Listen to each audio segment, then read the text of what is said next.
Hello again, I am Blunty, and this is the Optus My Tab, and aside from being a 7-inch Android tablet with a name so boring and uninspired it was clearly decided upon by a committee of drunken baboons, it offers up a relatively stock Android experience running Android 2.1 smoothly enough to be usable, but it's no powerhouse running a comparatively measly 600 MHz Qualcomm processor. And I'm here today to put it through the review ringer to find out exactly how cheerful this cheap piece of Android slabbery really is. It's a budget device, no doubt, so you'll be getting a plastic construction, but fit and finish is nice enough. There are no ugly gaps and it doesn't creak or squeak while you grip it. It's got 3G, Wi-Fi, Bluetooth and a micro USB port for connectivity, GPS for maps and geotagging, and a paltry 2GB of storage space, but that can be upgraded with the memory card. The screen is serviceable, but unimpressive. I have no complaints about it directly, but no compliments either. In direct sunlight it's not great, but you can still read it. The entire back panel can be removed, under which is the battery, which you'll have to yoink out if you want to remove or install the Optus 3G SIM card or a micro SD memory card. It'll get the job done just fine for basic common tasks like email, Twitter, using Google Maps and web surfing and all that kind of stuff, though it has to be noted that because of the limited grunt under the hood you won't be getting flash because that monster is just too hungry for CPU cycles and memory to be usable on a device like this.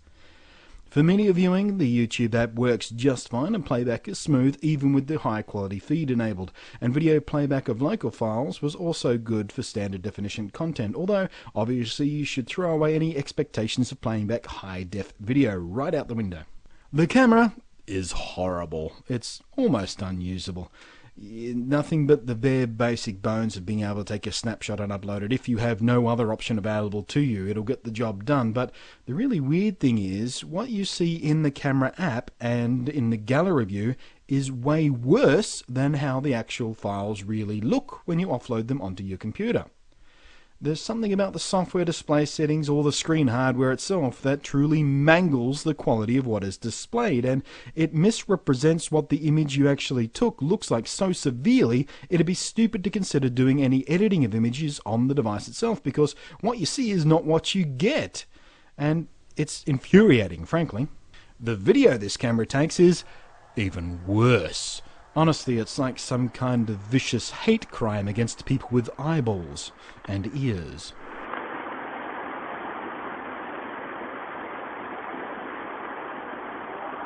The biggest annoyance of this device, though, is the touchscreen. It's not a nice capacitive touchscreen like you'll find on most modern devices. It's a resistive touchscreen, and that's pretty far from ideal for devices like this.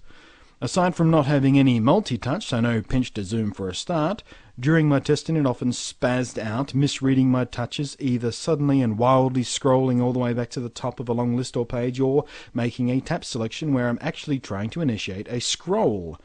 Naturally, I couldn't get that behavior to repeat when I was taking this footage. Infuriating again, but it does happen, I swear. It can be a huge pain in the ass and smacks of aiming for a price mark instead of aiming to make a good user experience. With practice you can learn to be far more deliberate and careful about using the touchscreen and avoid the errors most of the time. But you have to keep thinking about it, you have to keep it in your mind, and that makes the experience less intuitive than it would be on a modern capacitive screen where you don't think, you just do. Having no multi-touch can sometimes cripple you if you're into gaming too. Like here, with an on-screen gamepad-like control, you can move, or you can hit a button, but you damn sure can't do both at the same time. Other, simpler games that don't need multi-touch do actually work fine, and in some cases surprisingly well for such a low-powered device. And of course it runs that goddamn sucking Angry Birds game.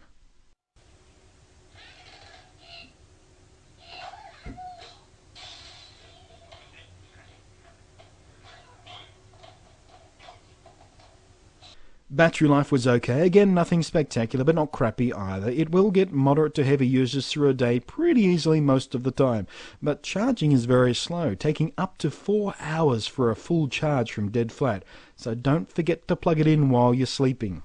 Basically what we've got here with the Optus My Tab is some pretty decent value. Sure, it's a budget model and there are compromises, and if you directly compare it to something like the Samsung Galaxy Tab, it's going to wind up looking like a push bike parked next to a Kawasaki Ninja.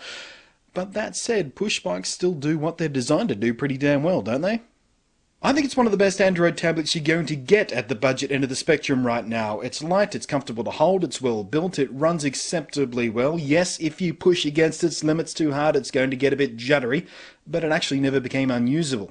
Bottom line is, it's not going to blow you away, not by any means, not by any stretch of the imagination. It's just not a wow device, but if we're talking bang for buck, I think it's a bloody good bargain, quite honestly. It's exclusively available through Optus here in Aussie land. You can pick one up for $269.